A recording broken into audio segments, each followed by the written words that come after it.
RG Kar medical কলেজের ঘটনা ইতিমধ্যেই আন্দোলন প্রতিবাদ অব্যাহত রয়েছে শহর কলকাতার পাশাপাশি রাজ্য জুড়ে। চিকিৎসক মহলের তরফ থেকে স্বাস্থ্য ভবন ফিজিও কমপ্লেক্সের পর এবার লালবাজার অভিযানের ডাক দেওয়া হয় এবং সেই লালবাজার অভিযানকে ঘিরেই একেবারে উত্তপ্ত পরিস্থিতি যেমন একদিকে সৃষ্টি হয়, পাশাপাশি এক অভিনব চিত্র দেখা গেল লালবাজারের সামনের চত্বরে। তার কারণ লালবাজার অভিযানকে আটকানোর জন্য, জুনিয়র চিকিৎসকদেরকে প্রতিহত করার জন্য কলকাতা পুলিশের তরফ থেকে উচ্চপদস্থ আধিকারিকেরা যেমন মোতায়েন ছিলেন বিবি গাঙ্গুলি স্ট্রিট এবং ফিয়ার্স লেনের সংযোগস্থলে, ঠিক সেই জায়গায় প্রায় 9 ফুট উচ্চতার লোহার ব্যারিকেড, পাশাপাশি সেই লোহার ব্যারিকেড বাঁধা হয়েছিল লোহার চেন এবং লোহার তালা দিয়ে। ফলে কোনোভাবেই যাতে ব্যারিকেড এবং ত্রিস্তরীয় নিরাপত্তার যে ব্যারিকেড, সেই ব্যারিকেড টপকে যাতে জুনিয়র চিকিৎসকরা পৌঁছতে না পারে লালবাজার পর্যন্ত, তাতে সেই বিষয়ে বদ্ধপরিকর ছিল কলকাতা পুলিশ প্রশাসন। পুলিশের যে সমস্ত আধিকারিকেরা ছিলেন তাদের সঙ্গে আলোচনা সাপেক্ষে ডাক্তাররা বলেন যে তাদের সঙ্গে দেখা করতে হবে খোদ পুলিশ কমিশনার বিনীত গোয়েলকে এই অবস্থান মঞ্চে এসে।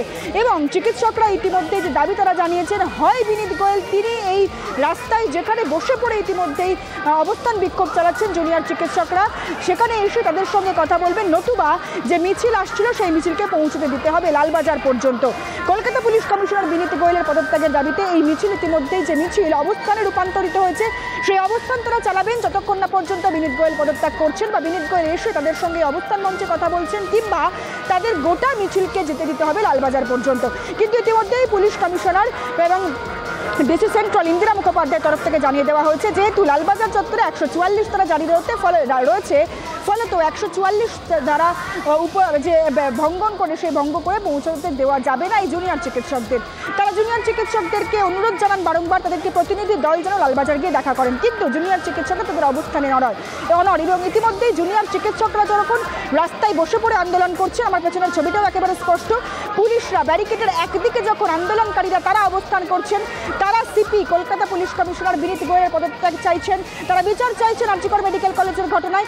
অন্যদিকে ব্যারিকেডের অন্য পাশে দেখা যাচ্ছে কলকাতা পুলিশের উচ্চপদস্থ আধিকারিক থেকে আরম্ভ করে কলকাতা পুলিশের যারা কর্মী রয়েছেন তারা যেমন একেবারে এই চেয়ার পেতে বসে পড়েছেন, একেবারে যেন এক অলিখিত বা একেবারে অঘোষিত যে অবস্থান পুলিশের তরফ থেকেও চলছে, সে কথা ছবিতে স্পষ্ট। ক্যামেরা রাজরানের সঙ্গে সুস্মিতা, নিউজ টাইম, কলকাতা।